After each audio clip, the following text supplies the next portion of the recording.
Hello guys, नमस्कार। मैं सरोज कश्यप आप सभी का स्वागत करती हूँ मेरे नए ब्लॉग में। और आज ब्लॉग की शुरुआत हम थोड़ा लेट से कर रहे हैं। और आजकल गाइस जैसे गांव में है, प्रचार चल रहा है चुनावी माहौल का, और उसी के बारे में कुछ बात कर रही थी। क्या आप मेरे को बता सकते हैं कि कभी किसी के पास कोई फ़ोन आ सकता है कि हम दिल्ली से ऐसे ऐसे मीडिया से बोल रहे हैं और हमें आपके इलाके में जो है चुनाव के बारे में पूछना है। अगर किसी के पास फ़ोन आया तो गाइस कमेंट करके ज़रूर बताना। हमारे पास फ़ोन आया था। और आजकल वो ही बात है, यूँ नहीं पता हमने कि भाई सच्चाई क्या है, सच्चाई क्या नहीं है। और आजकल तो माहौल ऐसा हो रहा है। लेकिन मैं तो फिर भी एक बात कहूँगी कि आप किसे भी बनाएं, लेकिन इंसान को देखें, खाली एक पार्टी सिंबल ना देखें कि वो पार्टी काम कर रही है या नहीं कर रही है। ठीक है ना। तो आज व्लॉग में जुड़े रहिए और दिखाएंगे क्या व्लॉग में बना पाते हैं क्या नहीं, क्योंकि लाइव सेशन में हम जुड़े थे। पानी पी लो गाइस। तो गाइस आज एक मोटिवेशन स्टोरी जो मैं आपके सामने लेकर आई हूँ। तो एक समय की बात है कि एक ऋषि मुनि हुआ करते थे, तो बड़े ही अड़ियल स्वभाव के। तो राज्य में जैसे घोषणा की गई तो राजा उनसे मिलना चाह रहा था। तो ऋषि ने कहा कि भाई मैं कुछ नहीं लेना चाहता, क्योंकि राजा महाराजा कह रहा था कि भी ऋषिवर जो आपको आवश्यकता है धन की या किसी और चीज़ की तो मैं आपको दूंगा। लेकिन ऋषि ने एक शर्त रखी कि मुझे धन की ज़रूरत नहीं है, और एक रात आप मेरे पास रुके, एक रात आप मेरी कुटिया में रुके, मुझे सिर्फ वो ही काफ़ी है। और वो रात होगी अमावस्या की रात। तो भादव का महीना था। जैसे ही भादव के महीने में अमावस्या की रात आई तो राजा के जो गुप्तचर थे ऋषि के पास पहुँचे कि भाई बताओ ऋषिवर, राजा जी कह रहे हैं कि भी मैंने जो वचन दे दिया मैं अपने वचन से नहीं मुकरूंगा, और आप ऋषि के पास जाएं, मैं एक रात उनके साथ काटने को तैयार हूँ। और गाइस जैसे ही आपको पता है कि आजकल भी भादव का महीना चल रहा है, तो भादव के महीने में जो गाइस होता था क्या, भादव के महीने में जैसे गर्मी का मौसम, उमस ज़्यादा होती है, हवा नहीं चलती। तो ऋषि जो ज्ञानी महात्मा थे उन्होंने कह दिया भी चलो ठीक है, और आप अपने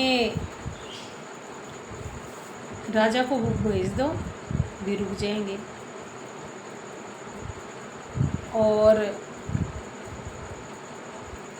राजा बड़ा अहंकारी था, तो उसने सोचा चलो न, एक रात की तो बात है, अभी प्रजा में क्यों मिथ्या फैलाई कि वे राजा अपने वचन से मुक गया। क्योंकि पहले के ज़माने में क्या होता था कि राजा ने जो वचन दे दिया, राजा अपने वचन से नहीं फिरता था, चाहे प्राणी क्यों ना निकल जाए। तो ऋषि ने कुछ शर्तें रखी कि पूरी रात आपको झोपड़ी से बाहर नहीं निकलना। ठीक है, तो चलो ठीक है। तो अभी राजा अपने महलों से निकला तो अपने गाजे बाजे के साथ था। और ऋषि की शर्त क्या थी कि आसपास कोई इंसान नहीं होगा आपके पास, ना ही आपका सैन्य बल होगा, ना ही आपके मंत्री होंगे, ना ही कोई सुख सुविधा होगी आपके पास।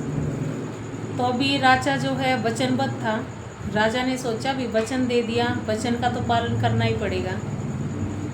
तो उसके बाद क्या हुआ गाइस, महात्मा जी जो थे वो अपनी तैयारी में जुट गए। तो उन्होंने क्या किया,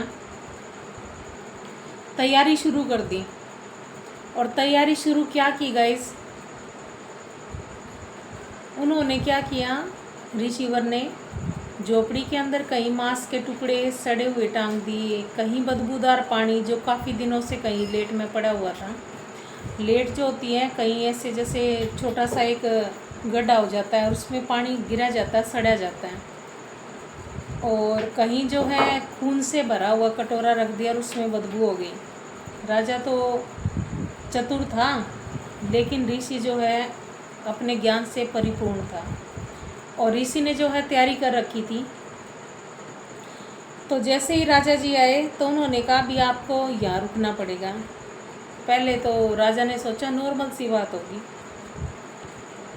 जैसे ही राजा झोपड़ी के अंदर गया तो ये था भी आपको किसी के साथ नहीं रुकना, आप मेरी जगह एक रात रुक के देखें।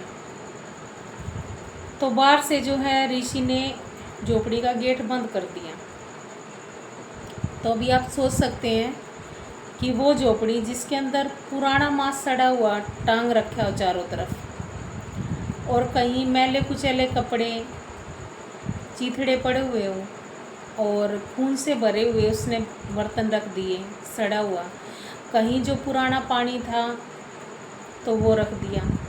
अब इतनी सारी बदबूदार चीज़ों के बीच आप समझ सकते हैं गाइस कि कोई भी है वो रात कैसे गुजारे। वो तो कोई भी की बात आ गई, लेकिन मैं तो एक राजा की बात कर रही हूँ। राजा जो अहंकार से भरा हुआ था। राजा ने कुछ देर तो सोचा कि मैं सहन कर पाऊँगा, लेकिन बदबू इतनी ज़्यादा थी कि राजा सहन नहीं कर पाया, क्योंकि कहीं मांस की सड़े हुए की बदबू थी, कहीं सड़े हुए पानी की बदबू थी, कहीं सड़े हुए जो है खून की बदबू थी। तो अभी राजा ने क्या सोचा कि भी क्या करें। नाक पे जैसे उसने कपड़ा लपेटा और बदबू इतनी भयंकर थी कि बता ही नहीं सकती। और लास्ट में जो है क्या हुआ, राजा जो है बेहोश होने लग गया, मूर्छित होने लग गया। रात तो कहाँ कटती पूरी, कुछ ही समय में जो है राजा अचेत हो गया। और अभी जो ऋषि मुनि जो उसको देख रहे थे तो उन्होंने देखा कि राजा भी मूर्छित अवस्था में है। तो राजा को बाहर निकाला गया कि भी चलो अब तो राजा को बाहर निकाल देते हैं। लेकिन जैसे ही राजा को बाहर निकाला, उपचार किया, उस टाइम के बाद जो है राजा को होश आया। तो फिर क्या हुआ गाइस, राजा ने ऋषि से कहा कि तुमने मेरे साथ छल किया है। अब ऋषि जो है पूछने लग गया छल कैसे, मैंने छल कैसा किया। तो राजा ने कहा तूने ना जानबूझ के इसके अंदर ना सड़ा हुआ मांस और इतनी गंद बदबूदार चीज़ें यहाँ रख दी कि मैं जो है पूरी रात की तो बात दूर, मैं कुछ क्षण भर यहाँ नहीं रुक सका, और जानबूझ के तूने मेरे साथ ऐसा किया है। तो भी ऋषि जो थे वो तो ज्ञानी ध्यानी थे। तो ऋषि अपने स्वरूप में आ गए भगवान जी के, क्योंकि सतयुग की बात है। तो जैसे ही वो अपने स्वरूप में आए तो उन्होंने कहा कि मनुष्य तू इतना अहंकार कर रहा था कि अभी तू राजा है, और इतना अहंकार तेरे अंदर था कि मैं कहीं भी रह सकता हूँ, कुछ भी कर सकता हूँ। और ये तो सिर्फ एक झोपड़ी थी जहाँ तू कुछ क्षण भर नहीं रुका, और मेरी दी हुई आत्मा को, जो आपके शरीर के अंदर बोल रही है ना गाइस, कि मेरी दी हुई आत्मा को तू इस गंदे शरीर के अंदर रखे हुए है, और फिर भी शरीर से तू इतना मोह करता है, क्योंकि शरीर के अंदर गंदा मांस भी है, खून भी है, बदबूदार चीज़ें भी हैं। और ये भी कहा ऋषि ने कि कौन सी ऐसी चीज़ है जो तेरे शरीर से निकलती है और उसमें से बदबू नहीं होती, चाहे वो मलमूत्र हो तेरा, चाहे वो पसीना हो, चाहे कुछ भी हो। जब हम शरीर से किसी भी चीज़ का त्याग करते हैं तो वो बदबू ही निकलती है, चाहे हमारा खाया पिया क्यों ना हो। तो फिर राजा ने इस बात पर गहनता से विचार किया कि हाँ, और इतने सालों से जो है तू मेरी आत्मा को इस शरीर के अंदर कैद करे हुए है, इतने गंदे शरीर के अंदर, और फिर भी तेरे को इस शरीर पे घमंड है, अहंकार है। तो ये क्या तेरी अच्छी बात है? चलो, भाग्य में तेरे इतना अच्छा वैभव है, सुख है, सब कुछ है, और फिर भी तेरे को इतना ज़्यादा घमंड है इस शरीर के ऊपर। तो राजा को एहसास हुआ कि हाँ, मैं देखो कितना क्रूर था, और जो हमारा शरीर है एक मलमूत्र से भरा हुआ गंध है, जिसके अंदर भगवान ने जो है आत्मा फिट कर रखी। जिस दिन ये आत्मा निकल जाए तो सिर्फ एक मिट्टी रह जाती है गाइस, और वो किसी काम की नहीं होती। कहते हैं ना कि मिट्टी तो सिर्फ ढेर है, मिट्टी से निकल के आया था बंदे, और एक दिन तूने मिट्टी के अंदर ही मिल जाना है। कि 2.5 किलो वज़न तेरा जब था, जब तू दुनिया में आया था, और 2.5 किलो वज़न तेरा जब है गाइस कि जब तू दुनिया छोड़ के रुखसत होकर जाएगा। क्योंकि शरीर को नष्ट करने के बाद जो उस राख का वज़न होता है वो तकरीबन इतना ही होता है जितना मनुष्य पैदा होते समय होता है। तो फिर राजा को अपनी गलती का एहसास हुआ कि हाँ, मैं तो बहुत घमंड में चूर था, और ऋषि महात्मा ने जो है मेरे ज्ञान चक्षु जो हैं खोल दिए, और आज के बाद जो है मैं एक नेक इंसान बनूंगा। क्यों? क्योंकि जो है आँखें जो है खुल चुकी थी राजा की, और राजा को एहसास हो गया कि हाँ, मैं तो वैसे ही भ्रम में जी रहा था इतने सालों से कि मेरे पास तो सब कुछ है, लेकिन ज्ञान नहीं था इंसान को। तो जो ऋषि ने जो ज्ञान दिया उसको देखा, सुना और परखा राजा ने, और राजा ने जो है सब कुछ त्याग कर दिया, और अपने मंत्री को जो है राज्य संभाल के वो तपस्या में लीन हो गया। और फिर ऋषि को बोला कि भाई, जो मेरे नेत्र जो आपने खोल दिए वो काफ़ी है मेरे लिए, और जितना सांसारिक सुख मैंने भोगा है वो पर्याप्त है, और आगे से जो है मैं आध्यात्मिक की दुनिया में जाना चाहूँगा, आपके साथ सफ़र करना चाहूँगा, और ज्ञान को जो है मैं प्राप्त करना चाहूँगा। तो इसी के साथ ही आपको स्टोरी कैसी लगी गाइस कमेंट करके ज़रूर बताना, और इस भ्रम में न रहे, क्योंकि ये मिट्टी का शरीर है, एक दिन मिट्टी में मिल जाना है। घमंड किसी बात का नहीं, ये तो शरीर सिर्फ एक काया है जो भगवान ने ऊपर से खूबसूरत बना रखा है चमड़ी लगा के। अगर चमड़ी को हटा दिया जाए तो यूँ नहीं पता गली में तो कितने कुत्ते कितने चील कौवे तुम्हारे पीछे लग जाएंगे। ये तो भगवान जी ने सिर्फ एक ये बात कर रखी है कि भी हाँ, चमड़ी लगा के इसको सुंदर रूप दे रखा है, वरना शरीर के अंदर इतना गंद भरा हुआ है, और उसी के साथ हम सोच रूपी आत्मा को भी हम गंदित कर देते हैं। तो अपनी सोच को अच्छी रखिए, समझ को अच्छी रखिए। अगर वीडियो पसंद आई है तो गाइस वीडियो को लाइक कीजिए, कमेंट कीजिए, अपने दोस्तों के साथ शेयर कीजिए। मैं सरोज कश्यप मिलती हूँ आपको अपनी नेक्स्ट वीडियो में, तब तक के लिए बाय बाय, टेक केयर। के बंद कर दिया मैंने, नू तो बता दे। वीडियो भी देखेंगे अपनी ये वीडियो। और गाइस अभी हमने टेस्टी डिनर कर लिया है, और ये पायल देखो, नींबू का चारा हाथ पे डाल के देखो। हाय हाय, देखिए मुझे इतने चटकारे तो खाल लग रही नींबू के अचार ने। सारा मत खराब करे भाई निकी।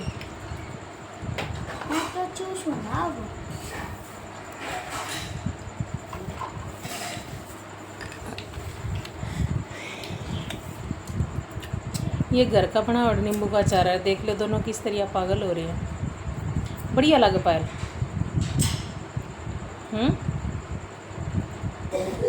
पलक या लाइट जलाइए बेटा।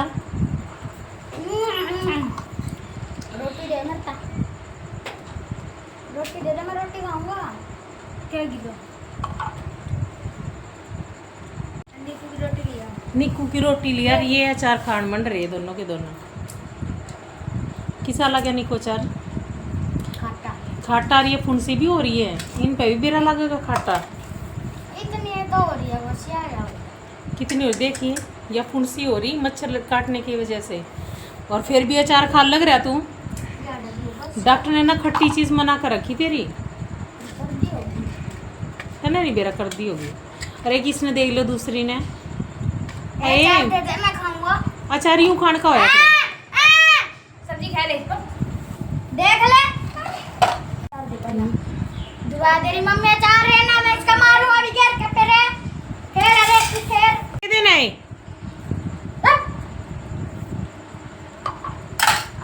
देख लो गाइस, अचार बगैर नहीं मानता। और अचार का दिक्कत इसके मौसम में हो ही जाए तो बताओगा तू गाइस ने। इसने ना पलक स्टीफन ना इस डब्बे ना धोई है अचार वाले ने, इसमें नुए मत डालिए ना, खराब हो जाएगा। ये पैर तो पलाथी मार ले। तने तो चिंगरा दिया यो।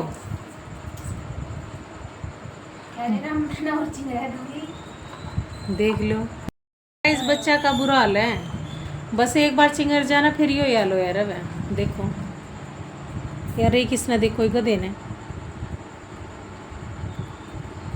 पेट अंदर कर रहा है। पेट अंदर करने से ये तो ऐसे ही दिखाई देगी। नींबू का अचार नहीं बढ़िया हो रहा है। 1 साल लगा नींबू का अचार, पूरा 2 साल हो गए मेरे साथ है।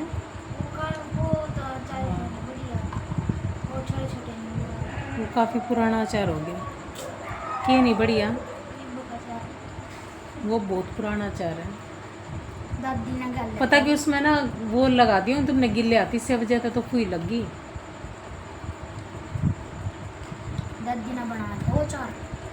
दादी तेरी आज गई थी।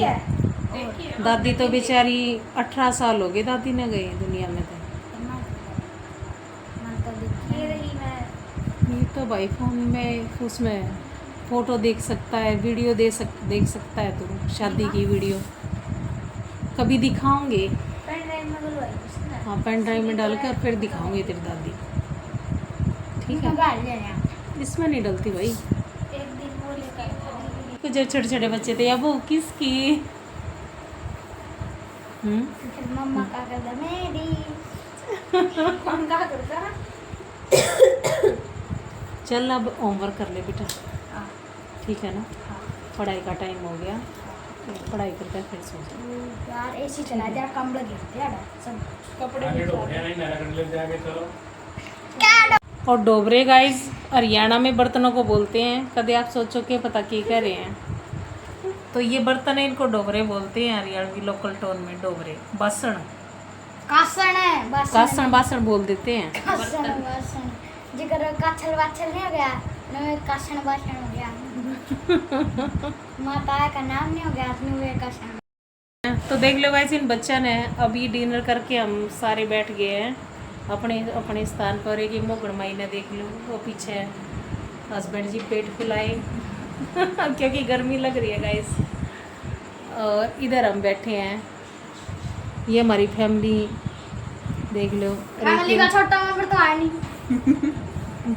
दिख गया छोटा मेंबर, ठीक है ना? तेरी कबूल के प्यार से हम। कल स्कूल में जाओगे ना तो प्रेयर ध्यान से सुनियो, ठीक है ना? तू प्यार का सागर है। मम्मी एक बार सुना ना भाई पूरी तो प्रेयर मेरे को भी नहीं आती, ये वाली तो।